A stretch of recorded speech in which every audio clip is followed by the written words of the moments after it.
सारी रात बारिश होती रही। छाछों पानी बरस गया। सुबह भी आसमान साफ न था। अबर के सियाह टुकड़े इधर उधर डोलते फिर रहे थे। आलिया ने खिड़की के बड़े हुए पट खोल दिए। सामने हाई स्कूल की इहाते के दरख्त रात की बारिश से नहाकर खूब निखर गए थे और किसी दरख्त में छुपी हुई कोयल बराबर चीखे जा रही थी। गली में पड़ी हुई आमों की गुठलियां और छिलकों की बू हवा में रची हुई थी और अखबार बेचने वाला बड़ी तेजी से गली से चीखता गुजर रहा था। खौफनाक बम। जापान की कमर टूट गई। हिरोशिमा तबाह हो गया। इत्तेहादियों की फतह करीब है। आ गया आज का अखबार हिरोशिमा। अच्छा, तो एक पूरा शहर एक बम से खत्म हो गया। फिर इसके बाद क्या होगा? जमील भाई वापस आ जाएंगे। अंग्रेजों के हक में प्रोपेगेंडा करने के सारे हथियार खत्म करके खाली खोली वापस आ जाएंगे। मगर वो बेचारे जो जंग की आग में जल मरे, अब उनके इंतजार करने वालों पर क्या गुजरेगी? इस सवाल का जवाब न पाकर आलिया बिस्तर से उठ पड़ी। आज उसे अखबार पढ़ने की सच्ची तलब सता रही थी। बड़े चचा बैठक में जा चुके थे और अखबार के सफ़े पलंग पर बिखरे पड़े थे। उसने बेताबी से अखबार के सारे सफ़े उठा लिए।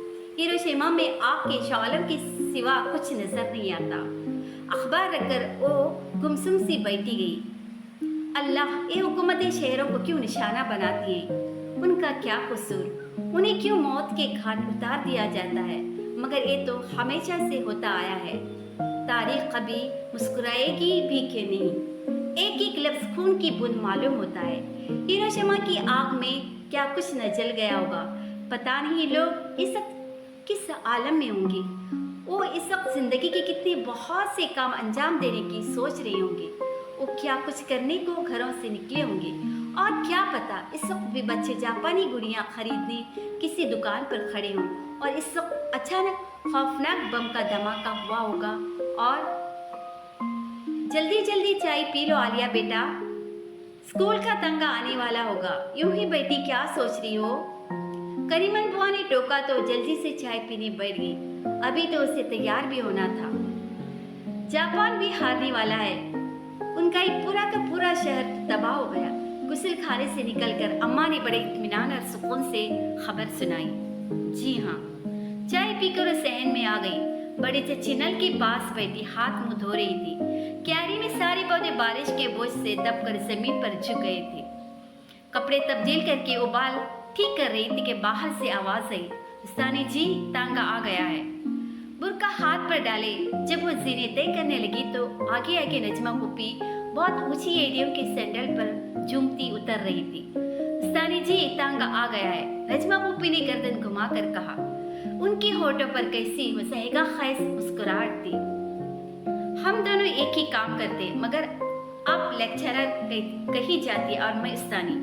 ये फर्क अगर न भी मिटे तो क्या क़यामत आ जाएगी नजमा पुप्पी? आलिया ने तलखी से जवाब दिया। वाह, ये फर्क मिट भी कैसे सकता है? क्या तुमने इंग्लिश में एमए किया है? गधे और घोड़े में कोई फर्क तो जरूर होता है। नजमा पुप्पी चाय पीने के लिए बैठ गई। उस्तानी जी, कॉलेज से तांगा आ गया, बाहर से सदा आई। तांगे वालों के लिए हम और आप दोनों बराबर हैं। आलिया जोर से हंसी। आप उन्हें समझाती क्यों नहीं? वो तांगे पर जा बैठी। नजमा पुप्पी क्या कह रही थी उसने सुना नहीं। स्कूल से वापसी पर आलिया ने देखा कि कोई सहन में खड़ा है। वो पुष्टि से पहचान न सकी, मगर जैसे ही 2 कदम आगे बढ़ी तो छम्मी पलटकर उससे लिपट गई। अरे छम्मी, तुम आ गई? आलिया से जोर जोर से बीच रही थी। और वो बरामदे में कौन लेटा है खटोले पर? पता नहीं बजिया। छम्मी छिप गई। छम्मी की बिटिया है, और कौन है? बड़े चच्ची ने निहाल होकर बताया। ओह! आलिया बुर्खा उतारना भी भूल गई और बच्ची की तरफ भागी। हे, कितनी प्यारी है, बिल्कुल छम्मी की तरह। आलिया का जी चाहा कि उसे सोते से उठाकर खूब प्यार करे। उसे याद आ रहा था कि अगर तहमीना आपा जिंदा होते तो शायद उनके भी 1-2 बच्चे होते। बच्ची के मुंह पर से दुपट्टा सरक गया था और गाल पर मक्खी आ बैठी थी। आलिया ने मक्खी उड़ाकर मुंह ढाक दिया। कल मैं स्कूल से आते हुए इसके लिए एक छोटी सी मच्छरदानी खरीद लाऊंगी, फिर मक्खियों से महफूज हो जाएगी, आलिया ने कहा। लो भला, मक्खियों से कौन बचाता है? ये तो हमारे यहाँ मौसमी तितलियां हैं बच्चिया। छम्मी हंसती। अगर हमारे गांव में कोई ऐसी बात करे तो सब मजाक उड़ाने लगते हैं। भला मक्खियों से भी कोई बच सकता है? वो फिर हंसने लगी। कैसा दुख था उसकी हंसी में। वो दुबली हो गई थी, इसलिए कुछ ज्यादा ही खूबसूरत लग रही थी। जमील भैया ने छम्मी को खोकर गलती जरूर की है। आलिया को ख्याल आया और वो बुर्खा उतारने लगी। बड़े चचा से मिले, उसने बुर्खा लपेटते हुए पूछा। कहाँ? वो घर में आए ही नहीं, छम्मी ने कहा और फिर बड़े चच्ची की तरफ मुड़ गई। अच्छे तो ये बड़े चचा? उसने बड़ी बूढ़ियों की तरह पूछा। बस अच्छे ही हैं, कमजोर हो गई हैं, बड़ी चच्ची ने जवाब दिया। तुम खाना खा चुकी हो छम्मी? आलिया ने पूछा। नहीं, मैं तो आपका इंतजार कर रही थी बचिया।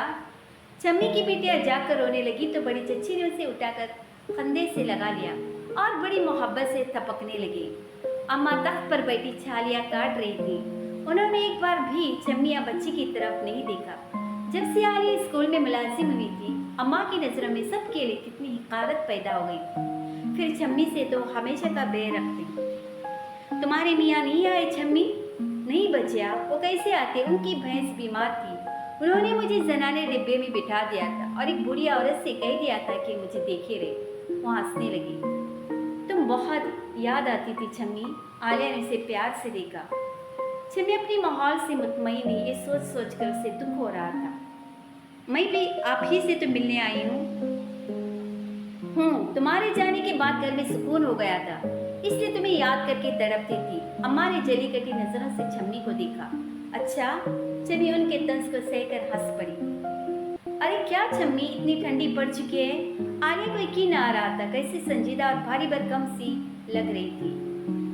छम्मी, इसको तो मुझे दे दे, इसे पाल कर जिंदगी के दिन कट जाएंगी। बड़ी चच्ची छम्मी की बिटिया को चुम चुम कर कह रही थी। ले लीजिए बड़ी चच्ची। छम्मी ने कहने को तो कह दिया, मगर उसका चेहरा फक हो गया। शायद छम्मी को अपनी परवरिश का जमाना याद आ गया था। उसे भी तो यहाँ पलने के लिए छोड़ दिया गया था। छम्मी की बिटिया भूख से बिलबिलाकर जोर जोर से रोने लगी तो छम्मी ने खाना छोड़ दिया और हाथ धोकर उसे गोद में ले लिया। बड़ी चच्ची कमरे में चली गई। अम्मा पहले ही छम्मी के कमरे में पांदा लेकर जा चुके थे। शायद उन्हें खतरा होगा कि छम्मी अपने कमरे में डेरा न डाल दी। कितनी सख्त गर्मी पड़ रही थी। हवा बंद होने की वजह से सख्त जिस हो रहा था। दोपहर काटे न कटते। करीमन बुआ, साहबजादी के लिए खिलौने ले जाओ और छम्मी बिटिया को मेरी दुआ कहो। और अगर सब लोग खाना खा चुकी हो तो? इसरार मियाँ बैठक के कवाड़ों की आड़ में खड़े कह रहे थे और करीमन बुआ सबके आगे से बचा हुआ सालन एक प्याले में जमा करके इसरार मियाँ के हैजामात करने का सामान कर रही थी। आलिया ने हाथ बढ़ाकर खिलौने ले लिए तो करीमन बुआ जैसे बिलबिला उठे। खुदा की शान है, समाने समाने की बात है इसरार मियाँ। छम्मी बिटिया के औलाद के लिए खिलौने लाए। करीमन बुआ ने सालन का प्याला रोटियां उनके आगे बड़े हुए हाथ पर पटक दिए। एक खिलौने इसरार मियाँ ने दिए हैं, दुआ कही है। आलिया ने बच्चों की तरह झनझना बजाया। इस तरह तो ऊंचे होने से रहे इसरार मियाँ, यूं फलफलाते फिरते हो, अपनी औकात भी नहीं पहचानती। करीमन बुआ बरामदे में अब तक बड़बड़ा रही थी। करीमन बुआ, अल्लाह करे तुम गूंगे हो जाओ या इसरार मियाँ मर जाएं। आलिया ने दिल ही दिल में दुआ की और फिर बड़ी चच्ची के पास बैठ गई। वो कपड़ों की गठरियां और तले दानियों को खोले रेशमी टुकड़े चुन चुन कर छम्मी की बिटिया के लिए कुर्ता टोपी सी रहे थे और बराबर बातें किए जा रही थी। छम्मी, तुम्हारी सास कैसी है? लड़ती तो नहीं? तुम्हारे मियाँ तो तुमसे बहुत मोहब्बत करता होगा। छम्मी हंस हंस कर हर बात का जवाब हाँ में दे रही थी, मगर आलिया देख रही थी कि छम्मी सबसे नजरें बचा रही है। मुझे इतनी प्यारी क्यों है बचिया? तमाम बातों से बचने के लिए छम्मी ने दूसरी बात शुरू कर दी। तुम्हारी बेटी जो है, जब से सामने आई है सारी दुनिया खींच हो गई है। छम्मी ने ठंडी सांस भरी और अपनी बिटिया को सीने से लगाकर लेट गई। इसके बाप और दादी को इससे कोई मोहब्बत नहीं, उन्हें बेटा चाहिए था। जरा ही देर में छम्मी सो गई और सोते में लंबी लंबी आहें भरने लगी, मगर आलिया बड़ी चच्ची के साथ सारी दोपहर कुर्ता टोपी सिलाती रही। शाम को जब सब लोग बैठे चाय पी रहे थे कि बड़े चचा आ गए। छम्मी ने उनकी तरफ देखा और मुंह फेर लिया। बड़े चचा खड़े हैं छम्मी, आलिया ने मलामत से देखा। अच्छा, बड़े चचा है, मैं तो पहचानी नहीं। वो बड़े तन से हंसी। तस्लीम, बड़े चचा सुनाइए, आपकी कांग्रेस पार्टी का क्या हाल है? माँ माशाल्लाह, गांधी मियाँ की उम्र तो लंबी होती जा रही है। अरे ये वही छम्मी है, बस इतना ही फर्क है ना कि अब गोद में बच्चा है। आलिया उसे हैरान नजरों से देख रही थी। तुम्हारे घर में सब खैरियत है ना? बड़े चचा बौखला कर बैठक की तरफ पलटे। करीमन बुआ चाय बाहर भिजवा दो। उम्र लंबी ना हो तो क्या हो, बेचारा हिंदुस्तान पर हुकूमत के ख्वाब देख रहा है। लो भला लंगोटी बांध कर हुकूमत करेगा। अम्मा खुश होकर छम्मी से बोल पड़े। ऐसे मामलात में 200% छम्मी के साथ रहती। फिर इधर तो अंग्रेज हुकूमत पर दिल और जान से कुर्बान होने को तैयार थी। वजह ये थी कि जब से आलिया मुलाजिम हुई थी, अम्मा की अंग्रेज भाभी बहुत मोहब्बत से खत लिखने लगी थी। उन खतों में वो बड़े मज़े की बातें लिखती थी। मसलन यही कि अगर हिंदुस्तान में हर औरत अपने पाँव पर खड़ी हो जाए तो फिर ये मुल्क भी इंग्लैंड की बराबरी कर सकेगा। छम्मी, अब तो तुम इतनी बड़ी हो गई हो, अम्मा बन चुकी हो, कुछ तो लिहाज करते बड़े चचा का। आलिया ने जब्त करने के बावजूद छम्मी को टोक दिया। बस जाने क्या हो गया था, मैं उनसे माफी मांग लूंगी बच्चिया। वो सर झुकाकर कुछ सोचने लगी। मैं सुबह चली जाऊंगी। वो करीमन बुआ की तरफ मुड़ गई। करीमन बुआ, इसरार मियाँ से कह देना कि सुबह तांगा ले आए और मुझे गाड़ी पर बिठा दे। अरे तो क्या तुम इतनी जल्दी चली जाओगी? छम्मी नाराज हो? आलिया उसके पास सरक कर खड़ी हो गई। भाई हद करती है आप भी, मैं आपसे नाराज हो सकती हूँ? आपको क्या पता कितनी मुश्किल से एक दिन की इजाजत मिली है। आप नहीं जानती आलिया बच्चिया, आप नहीं जानती। उसकी आंखों में आंसू आ रही थी। जी तो यही चाहता है कि यहीं पड़ी रहूं, पर अब ये मेरी बिटिया जो है। अरे इसका कोई अच्छा सा नाम तो बता दे बच्चिया। इसकी दादी तो इसका नाम तमीसन रखा है। छम्मी नाम बताकर हंसते हंसते लुट गई। तुम रुक क्यों नहीं सकते? 8-10 दिन तक मत जाओ, घर इतना अच्छा लग रहा है, लगता है बाहर आ गई। आलिया जज्बाती हो रही थी। तुम्हारे जाने के बाद कैसा सन्नाटा छाया है। छम्मी जी ऊब जाता इस खामोशी से। फिर आऊंगी बच्चिया। छम्मी बड़ी हमाक से अपनी बिटिया को थपक रही थी। गली में तांगा रुका। नजमा उपी साड़ी का पल्ला सवार थी, घर में दाखिल हुई। अरे वाह, छम्मी आई है, क्या हाल चाल है? अरे तुम्हारी बेटी है, बड़ी प्यारी है, बाप पर तो बिल्कुल नहीं पड़ी। उन्होंने प्यार से बिटिया के गाल थपथपाए। इसे खूब पढ़ाना छम्मी, वरना ये भी जाहिल रह जाएगी सबकी तरह। आपके पास भेज दूंगी, पढ़ा दीजिएगा ना। छम्मी का छोड़ा वती नजमा पुप्पी की पेशानी को बिगाड़ गया। अच्छा फिर बातें होंगी, अभी तो मैं थकी हुई हूँ। वो खटखट करती सीने चढ़ने लगी। कुछ शकील की भी खबर लगी? छम्मी ने सरगोशी की। नहीं छम्मी, आलिया ने चुपके से जवाब दिया। और हमारे अब्बा ने भी कभी खत लिखा? आलिया ने कोई जवाब न दिया, बच्चे की गाल सहलाती रही। छम्मी जवाब न पाकर इधर उधर देखने लगी। सबको पूछा मगर जमील भैया को भूल गई। इस मोहब्बत में कोई हकीकत नहीं होती। आलिया को अजीब सा महसूस हो रहा था। रात आसमान इस कदर साफ था कि चांदनी दूध मिनाई हुई मालूम हो रही थी। आंगन में बराबर से बिछे हुए पलंगों में आज एक नन्हे से खटोले का इजाफा हो गया था और इस खटोले पर पड़ी एक नन्ही सी बच्ची की गुगान रात को और भी खूबसूरत बना रही थी। कल की मौसलाधार बारिश ने आज की रात को हल्का सा सर्द कर दिया था। आज आलिया ने भी छत पर सोने के बजाय आंगन में छम्मी के बराबर अपना बिस्तर लगवा लिया था। अजीब सी रौनक का एहसास हो रहा था। सब एक जगह जमा थे, बातें हो रही थी और छम्मी की बिटिया बराबर गू गां किए जा रही थी। बस एक नजमा पुप्पी थी जो आज भी सबसे अलग थलग जाइलम की सोहबत से दूर छत पर अकेली पड़ी थी। हाँ, बड़े चचा ने भी छम्मी से मिलने के बाद फिर घर में कदम न रखा था। बैठक में खाना खाया और बाहर चबूतरे पर बिस्तर लगवाकर लेटे जाने किसी से बातें कर रहे थे। करीमन बुआ सारे कामों से फुर्सत पाकर अम्मा के करीब जमीन पर बैठ गई और छम्मी की बिटिया को लोरियां देने लगी। आजा रे निंदिया तो आ क्यों न जा। करीमन बुआ एक अच्छी सी कहानी सुना दो, छम्मी ने फरमाइश की। वो इस वक्त जरा सी बच्ची लग रही थी। अब तो याद भी नहीं आती छम्मी बिटिया, करीमन बुआ सोचने लगी। कोई सी कहानी सुना डालो करीमन बुआ। हाय कितने मजे की होती हैं कहानियां भी। आलिया भी जिद करने लगी। किताबों की दुनिया से वो थक चुकी थी और इस वक्त तो उसका जी चाह रहा था कि कोई मासूम सी कहानी सुने। अरे वही कहानी सुना तो करीमन बुआ के एक बादशाह था। उसकी 7 बेटियां थी।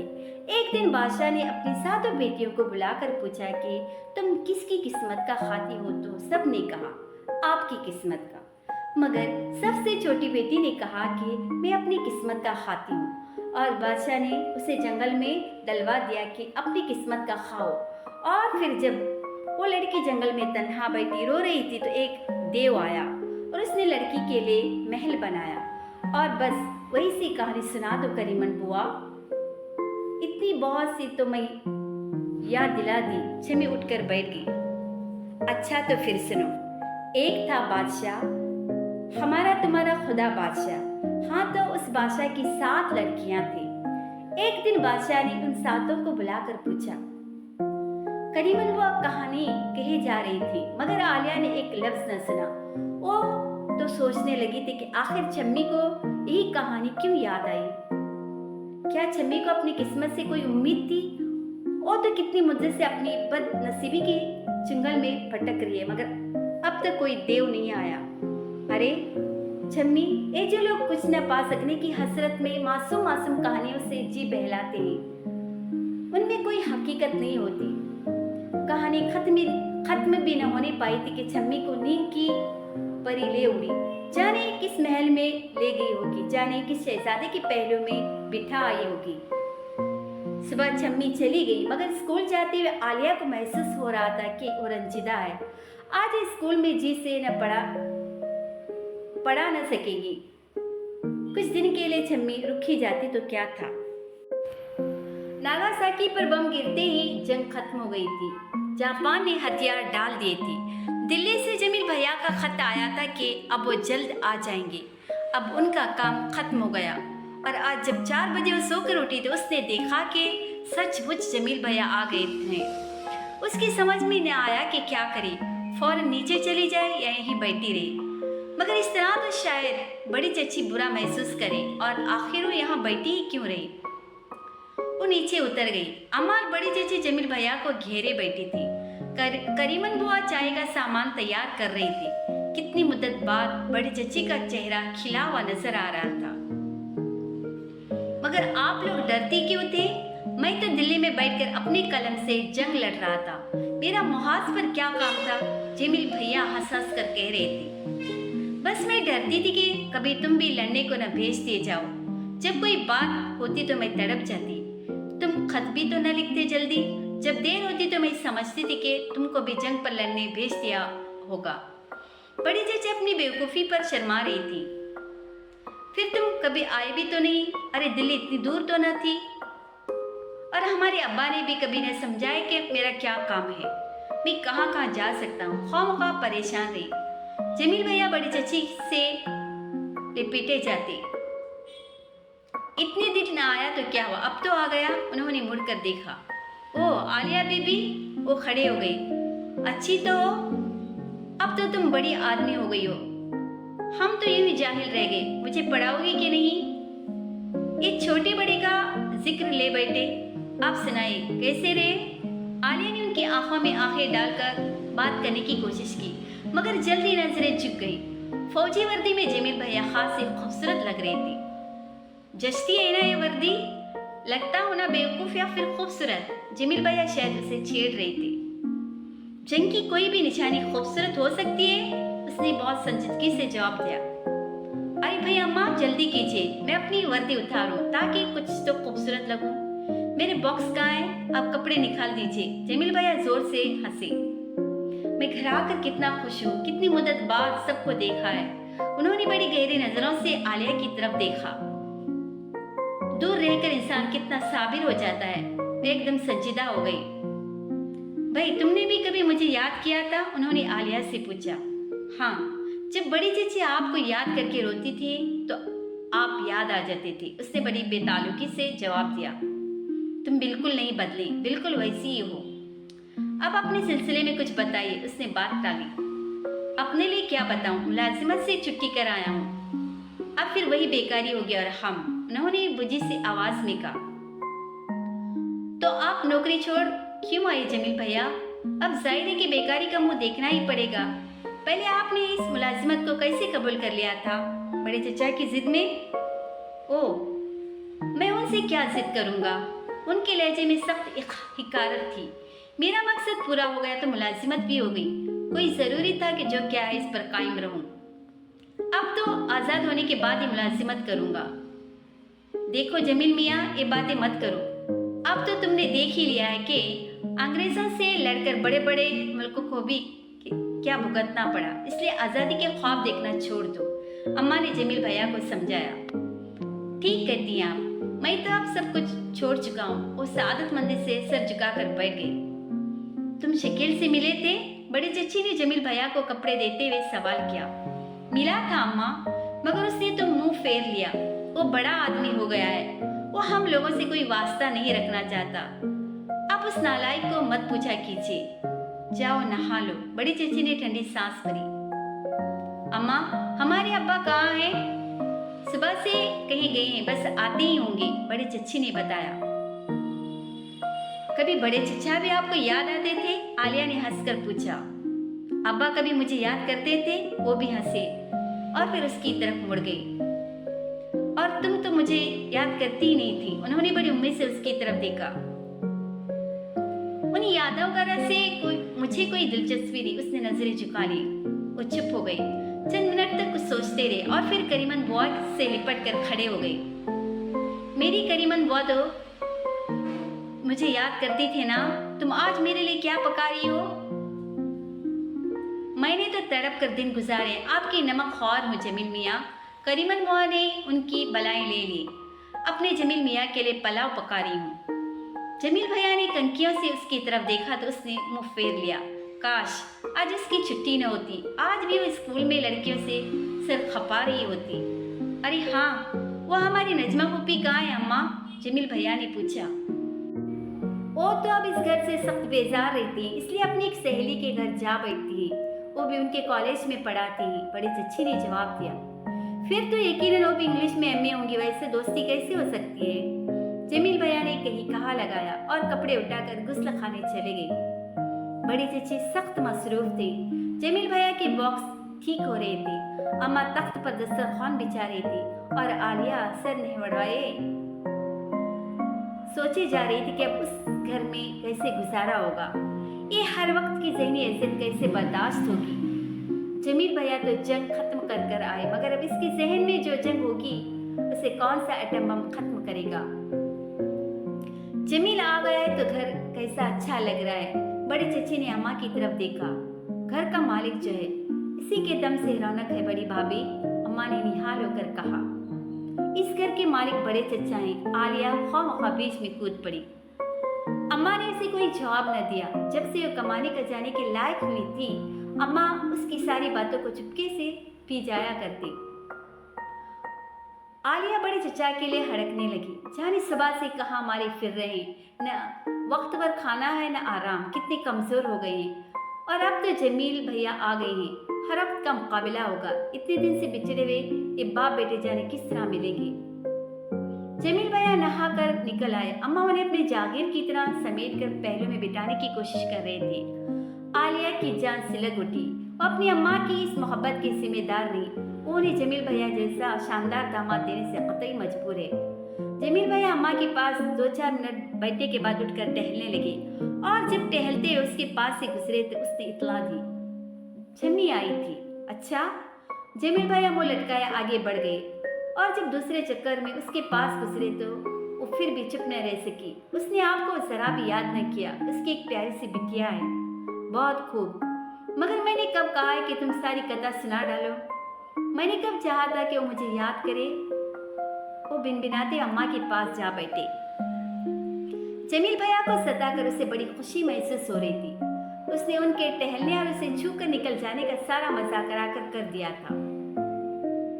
करीमन बुआ जल्दी से खाना तैयार कर लो, खा पी कर बाहर निकलो, कुछ देखो भालो। जमील भैया सब बदमजा हो रहे थे। लो, इतनी जल्दी पड़ गई बाहर निकलने की? बड़े चच्ची ने प्यार भरे गुस्से से उसकी तरफ देखा, उनकी तरफ देखा। कारोबार जो देखना हो बड़ी चच्ची, आलिया ने तंज किया, मगर सब इस कदर मूड में थे कि कुछ समझे ही नहीं, हंसना शुरू कर दिया। जमील भैया उसे अंधेरी अंधेरी आंखों से तक कर रह गए। खाने के बाद जमील भैया बाहर चले गए और आलिया ऊपर अपने कमरे में आ गई। रुत बदल गई थी। अब दिन में मामूली सी गर्मी होती, फिर भी उसे महसूस हो रहा था कि आज तो बड़े जोर से गर्मी पड़ रही है। उसका सारा जिस्म जल रहा है, वो आराम नहीं कर सकती। सारे दोपहर बिस्तर पर करवटें बदल कर गुजर गई। वो अपने मुतालिक सोच सोच कर थक चुकी थी। शाम को जब आलिया चाय पीने के लिए नीचे उतरी तो जमील भैया अपनी लोहे की कुर्सी पर बैठे शायद चाय का इंतजार कर रहे थे। आलिया बीबी, उन्होंने धीरे से पुकारा। जी। वो आगे बढ़ते बढ़ते रुक गई। यहाँ आकर अजीब सा एहसास हो रहा है। दूरी भी कितनी अजीब अच्छी चीज होती है, फासले बहुत कुछ मिटा देते हैं। उन्होंने लंबी सांस ली। ठीक है जमील भैया, उसने नजरें झुकाए हुए जवाब दिया और जल्दी से बरामदे में चली गई। अम्मा अभी तक कमरे से न निकली थी और बड़ी चच्ची जाने किन इंतजामात में जुटी हुई थी। करीमन बुआ ने चाय दम करके तपाई पर रख दी तो उस वक्त बड़े चचा शेरवानी के बटन खोलते हुए घर में दाखिल हुए। आलिया प्यालियों में चाय बना रही थी कि सब छुड़छाड़ घबरा कर खड़ी हो गई। अस्सलाम वालेकुम, जमील भैया ने खड़े होकर कहा। बड़े चचा ने जैसे चौंक कर जमील भैया को देखा। वालेकुम अस्सलाम। वो मुंह हाथ धोने के लिए चौकी पर बैठ गई। सब खैरियत है? सब खैरियत है। जमील भैया चाय की प्याली उठाकर फिर कुर्सी पर जा बैठे। आलिया चाय बनाने लगी। या अल्लाह, ए बाप बेटे इतनी मुद्दत बाद इसी तरह मिल सकते थे। नजरे की खाई दोनों के बीच में हाइल है। दोनों में से कोई भी उसे फलांगने पर तैयार नहीं। फिर भी शुक्र है कि चम्मी की तरह जमील भैया ने मुंह नहीं फेरा। मुंह हाथ धोकर बड़े चचा बैठक में चले गए और करीमन बुआ ने वहीं चाय पहुंचा दी। जिंदगी कठिन भी और आसान भी, ये सब कुछ इंसान के अपने हाथ में है कि अपनी जिंदगी से किस तरह का सलूक करना चाहता है। क्या ख्याल है तुम्हारा? उन्होंने चाय की खाली प्याली उसकी तरफ बढ़ा दी। एक प्याली और बना दो आलिया बीबी। जमील भैया इस वक्त बहुत रंजीदा नजर आ रही थी। मेरा भी यही ख्याल है, अगर आप चाहें तो अपनी जिंदगी को आसान बना सकते हैं। आलिया ने उनकी तरफ प्याली बढ़ाई। पीछे पीछे वो प्याली पकड़ा कर उठ खड़ी हुई और उस नाजुक बहस से बचने के लिए अपने कमरे की तरफ भागी। अम्मा और बड़ी चची चाय पीने के लिए आ रही थी। शाम की उदासी हर तरफ रची हुई थी। सूरज पीपल के घने दरख्तों के पीछे डूब रहा था। वो धीरे धीरे छत पर टहलने लगी। करीब के घरों से धुआं उठ उठ कर फिजा को बोझल बना रहा था। मसाला और बघार की खुशबू हवा में बसी हुई थी। टहलते टहलते थक कर वो कमरे की चौखट पर बैठ गई। सूरज डूबते ही हवा सर्द हो गई थी। उसे अपने हाथों में ठंडक दौड़ती महसूस हो रही थी। जमील भैया ने आते उसे परेशान कर दिया था। उसका सुकून दरहम बरहम हो रहा था। वो सोचने लगी कि जमील भैया जब दुनिया में किसी रिश्ते नाते को नहीं मानते तो मोहब्बत पर किस तरह ईमान ले आए। ये हजरत इंसान भी खूब चीज होते हैं। नहीं मानते तो खुदा को भी हर गलत समझने लगते हैं और जब मानने पर आते हैं तो पैरों की चौखट पर उसका जलवा देखने लगते हैं। जमील भैया, तुमने मुझे किस मुसीबत में मुब्तला कर दिया है? सोचते सोचते वो बड़बड़ाने लगी। सीनों पर खटर पटर हुई और नजमा फूफी आकर आराम कुर्सी पर दराज हो गई।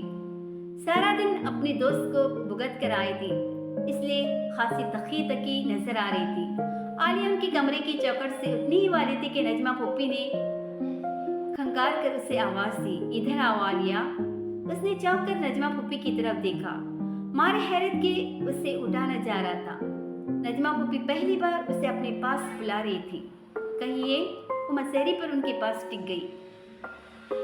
इस घर में कोई इस लायक नहीं जिससे बात की जाए। घर में सही, फिर भी तुमने थोड़ा बहुत पढ़ा तो है, शायद तुम मुझे मशवरा दे सको। नजमा फूफी ने गौर से उसकी तरफ देखा।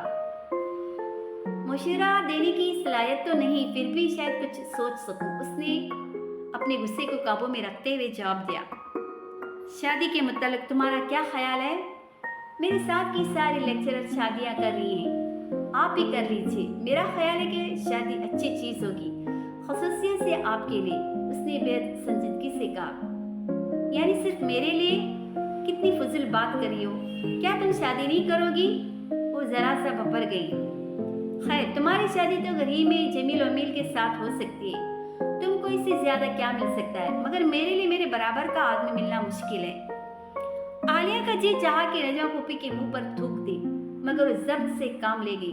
थूकने के बाद तो बात खत्म हो जाती थी और उसका जी चाह रहा था कि बात खत्म ना हो, वो खूब खरी खरी सुना ले। देखिए नजमा पुप्पी, जहाँ तक जमील भैया की काबिलियत का सवाल है तो इस घर में कोई उनकी बराबरी नहीं कर सकता। वैसे मैं उनको बहैसियत इंसान पसंद नहीं करती, वो मेरे चचाजाद भाई हैं और बस। इसलिए आप दूसरे रिश्ते मत सोचिए, अपनी बात कीजिए। मेरा ख्याल है कि इस इतने बड़े मुल्क में किसी न किसी शख्स ने अंग्रेजी में एमए जरूर किया होगा और वो आपका शोहर बन सकेगा। आप इस काम के लिए डंडोरा पिटवा दीजिए। ये सब क्या बकवास कर रही हो? इस घर में सब जाहिल है, मैं किससे मशवरा करूँ खुदाया? आप इतनी अजीम डिग्री रखने के बाद भी किसी से मशवरे की जरूरत समझती हैं? आलिया उठकर छत पर आ गई। नजमा पुप्पी क्या कहती रह गई, उसने कुछ भी न सुना। सब लोग खाना खा लो, नीचे सहन में खड़ी हुई करीमन बुआ पुकार रही थी। इस घर में वक्त कठिन है, जिंदगी पुल सिरात पर गुजरने का नाम है। कितना अच्छा होता कि वो यहाँ से भाग सकती, जमील भैया से पीछा छुड़ा सकती, मगर ये सब कुछ कितना नामुमकिन था। अगर वो चली जाए तो बड़े चचा क्या कहेंगे? यही ना कि जब अपने पैरों पर खड़ी हो गई तो आंखें फेर ली। अब तो घर की हालत भी पहले जैसी हो गई थी। जमील भैया मुलाजिमत से सबकदोश होकर जो बैठे तो आज तक बेकार थे। बड़ी चची ने थोड़ी बहुत रकम जमा की थी, वो इस बेकारी के जमाने में खत्म हो चुकी थी। आलिया ने कितना चाहा कि बड़ी चची को अम्मा से छुपा कर कुछ दे दिया करे, लेकिन उन्होंने बड़े प्यार से इनकार कर दिया। शायद वो अम्मा से डरती थी। जब से मुलाजिम हुई थी, अम्मा के ताने कितने खौफनाक हो गए थे। उन्हें इस घर से कितनी सख्त नफरत हो गई थी। एक एक दिन बीमार की रात की तरह गुजर रहा था। दिसंबर की सख्त सर्दी पूरे उरूज पर थी। सुबह 9-10 बजे तक कहर की वजह से अंधेरा छाया रहता। बरामदे के पर्दे आंधियों, बारिशों और धूप में पहले अपनी सारी हकीकत खो चुके थे। अब की सर्दी में तो हवा उन पर्दों से यूं गुजर जाती जैसे मैदान में फराटे भर रही हो। करीमन बुआ की कमजोर हड्डियां सर्दी में कड़कड़ाती रहती और वो चूल्हे की कोख में घुसकर बीते हुए जमाने की याद में मिलकने लगती। हाय, वो भी कैसा जमाना था जब दालानों के पर्दे हर दूसरे साल बदल दिए जाते, इधर 2-4 सुराख होते, इधर नौकरों में बांट दिए जाते। पर अब वो जमाना कहाँ आएगा? आलिया ने करीमन बुआ को अपना एक पुराना स्वेटर दे दिया था, जिसे इतनी सर्दी में निपटने के बजाय उन्होंने सींध कर रख दिया था। अगर स्वेटर भी फट गया तो अगली सर्दी में क्या पहनूंगी? करीमन बुआ ने अपने हिसाब बड़ी समझदारी का सबूत दिया था।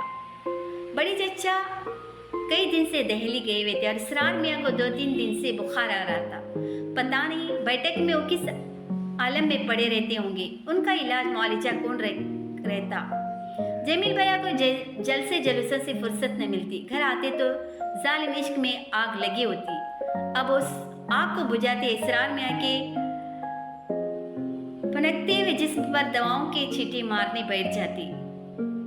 आलिया का फिक्र से बुरा हाल था। वो हर वक्त सोचती रहती कि पता नहीं उनकी तबीयत कैसी होगी, जो न चाय मांगने की सदा आती है और न खाना लेने के लिए हाथ फैलाते।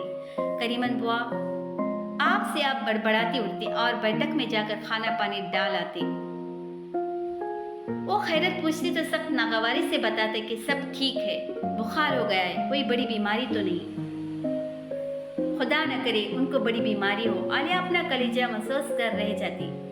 कैसा जी चाहता है कि इसरार मियाँ के सराहने जा बैठे, उनका सर दबाए, उन्हें अपने हाथों दवा पिलाए, मगर अम्मा की कड़ी नजरों के सामने उनकी इतनी पुरानी रिवायतों को ऐसे तोड़ देती।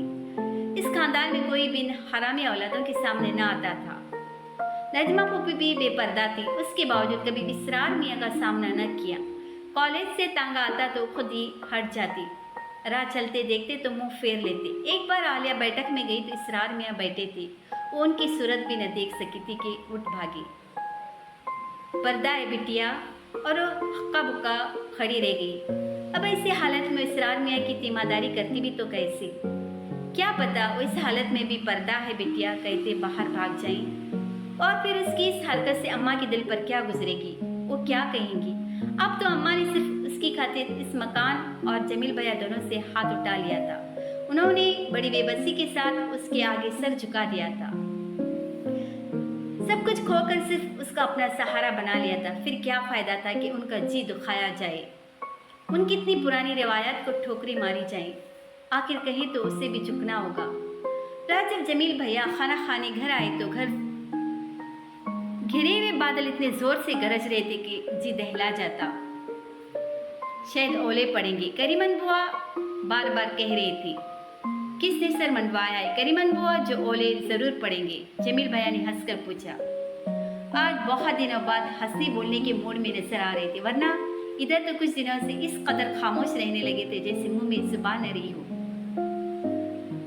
अरे मियाँ, सर किसे मंडाना है? मेरा ही चौंडा मंड रहा है। जरा इसरार मियाँ की खबर ले लो, बुखार आ रहा है। खाना पानी सब बैठक में पहुंचाना पड़ता है। करीमन बुआ सख्त बेजार नजर आने लगी। क्या होगा इसरार मियाँ को? जमील भाई चौंक पड़े। कहा जो था कि बुखार आया है, बड़े मियाँ दिल्ली गए, वरना आप ही दवा दारू कर लेते। हमें क्या पड़ी थी जो बीच में दखल देते। अब अगर इसरार मियाँ को कुछ हो गया तो वो आकर नाराज होंगे। मैं उन्हें देख लूंगा करीमन बुआ, वैसे कितनी सख्त नफरत है मुझे इस आदमी से, इसलिए कि वो बेचारे हम में से एक नहीं है। आलिया ने तड़प कर सवाल किया। ये बात नहीं आलिया बीबी, मुझे उनसे सिर्फ इसलिए नफरत है कि वो अब्बा के साथ रहकर उन्हें जैसे बन गए हैं, और मुझे ये भी मालूम है कि अब्बा के साथ बैठकर मुझ पर नुक्ताचीनी भी करते हैं।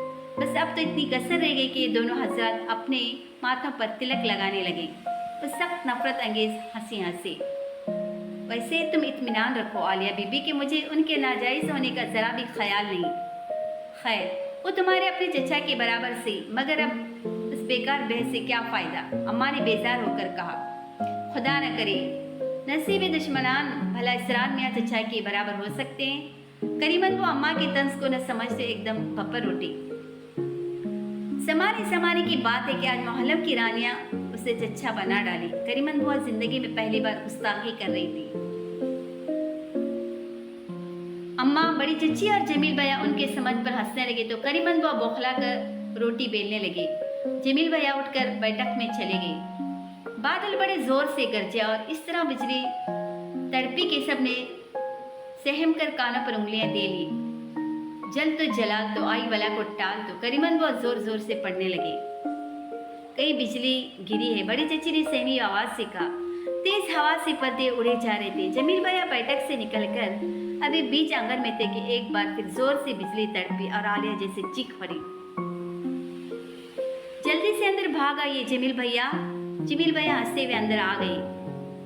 ओले पड़ रहे हैं, मगर तुम क्यों डर गए आलिया बीबी? डरी तो नहीं थी, मैं तो आपको बता रही थी कि बिजली कड़क रही है। आलिया ने बेवकूफों की तरह बात बनाई। वो शर्मिंदा हो रही थी कि भला चीखी क्यों थी। कौन सी बिजली गिर रही थी जमील भैया पर? यह हजरत इंसान को समझना भी कितना मुश्किल काम है। जब ये रोशन होते हैं तो अपने आप को तारीख साबित करते हैं, और जब तारीख तो रोशन नजर आने की सही फरमाते हैं। जमील भैया ने आलिया को प्यार से देखते हुए कहा। इस वक्त वो कितने खुश और मुतमईन नजर आ रहे थे। ठीक है जमील भैया, जिस तरह इंसान को समझना मुश्किल है, इसी तरह ये भी समझना मुश्किल होता है कि बाज़ वक्त इंसान का फाल उसके ख्याल से जुदा क्यों होता है। यूं ही बेमकसद जाने क्या कुछ कर गुजरता है। उसने आंखों में आंखें डालकर जवाब दिया। उसे पता था कि उसकी चीख के साथ जमील भैया उसके दिल के भागे हुए चोर को पकड़कर सामने लाना चाहती। ये भी ठीक है आलिया बीबी।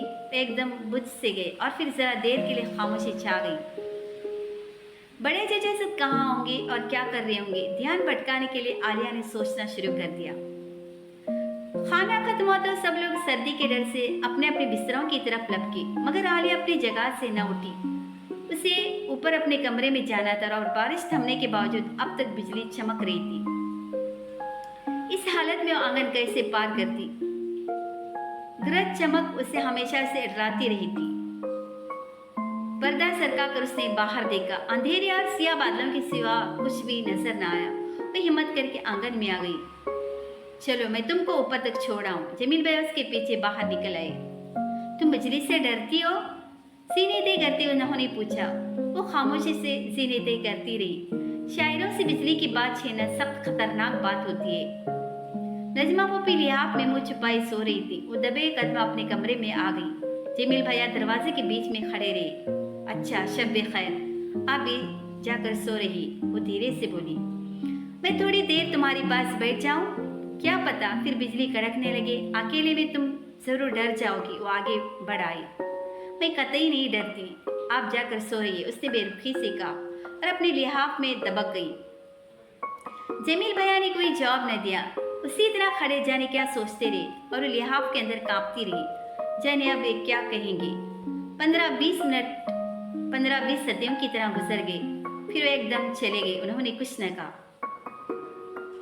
सदियों को गुजार कर जब उसने इत्मीनान की सांस ली तो फिर ख्याल आया कि अगर जमील भैया थोड़ी देर यहाँ और बैठ लेते, कुछ बातें कर लेते तो क्या मसाइका होता। उस सरफरे ख्याल से बचने के लिए आलिया को इसरार मियाँ याद आ गई। जाने अब उनकी क्या हालत होगी। क्या बीमारी में उन्हें किसी की जरूरत न महसूस होती होगी, बुखार से सर फट रहा होगा और उनका कैसा जी चाहता होगा कि कोई उनके पास बैठे, कोई उन्हें पूछे। इस वक्त तो कोई मोहब्बत से देखे, पर उनका तो कोई नहीं। वो तो तन्हा आसमान से टपक पड़े। आज इस बीमार तनहा में जाने अपने लिए क्या सोच रहे होंगे। इसरार मियाँ के लिए आहें भरते भरते वो गहरी नींद सो गई। सुबह आसमान बिल्कुल साफ था, सूरज बड़ा चमकीला हो रहा था और जब वह स्कूल जाने की तैयारी कर रही थी तो 3 दिन बाद उसे इसरार मियाँ की कांपती हुई आवाज़ सुनाई दे गई। करीमन बुआ, अगर सब लोग चाय पी चुके हो तो मुझे दे दो, कमजोरी लग रही है।